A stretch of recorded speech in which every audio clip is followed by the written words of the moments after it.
இப்போ பார்த்தோன்னா காவேரிக்கு ஸ்கேன் பண்ண ஹாஸ்பிட்டலுக்கு கிளம்புறாங்க விஜயும் காவேரியும். அப்போ கங்காவையும் சேர்த்து கூட்டு போகலாம் அப்படின்னு சொல்லி பேசிகிட்ருக்காங்க. இதை வந்து பாட்டி கேட்டுட்டு, ஏண்டா நீ இது ஹாஸ்பிட்டலுக்கும் நீ தான் கூட்டு போவே அப்படின்னு ஓவராக பேசுகிறாங்க.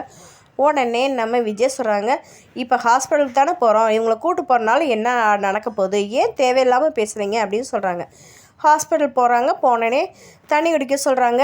நம்ம காவேரி வந்து தண்ணி குடிக்கிறதுக்கு ரொம்ப இது பண்ணிகிட்டே இருக்காங்க. உடனே விஜய் தண்ணி நிறையா குடின்றாங்க. உடனே நம்ம காவேரி சொல்கிறாங்க, ஆல்ரெடி பாப்பா தண்ணி வயிற்றுக்குள்ளே நீச்சல் அடிச்சுட்டு தான் இருக்குது, பாப்பா தண்ணிலாம் குடிக்க தேவையில்லை அப்படின்றாங்க. ஐயோ அதெல்லாம் எல்லாம் குடிக்கணும் அப்படின்னு சொல்லியிருக்காங்க. உடனே காவேரி கங்காவும் 2 பேரும் மாறி மாறி தண்ணி குடிச்சிட்டு இருக்காங்க. ஃபஸ்ட்டு காவேரியை கூப்பிட்றாங்க. காவேரி உள்ளே போய் ஸ்கேன் பார்க்குறாங்க.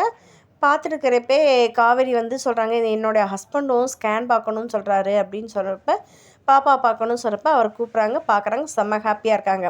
இவங்க 2 பேரும் ஹாப்பியாக இருக்கிறத பார்த்துட்டு செம்மையாக நம்ம கங்கா வந்து ஃபீல் பண்ணுறாங்க. அவங்களும் ஸ்கேன் பண்ணி வந்த பின்னாடி ஓன்னு அழுகுறாங்க.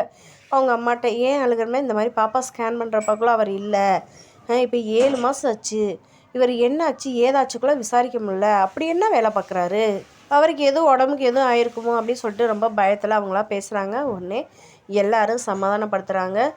நம்ம கங்கா ரொம்ப ஃபீல் பண்ணி அழுகுறாங்க. நீங்கள் என்ன சொல்ல வரீங்க மறக்காமல் கமெண்ட் பண்ணுங்கள். வீடியோ பிடிச்சா லைக் பண்ணுங்கள், சப்ஸ்கிரைப் பண்ணுங்கள். தேங்க்யூ.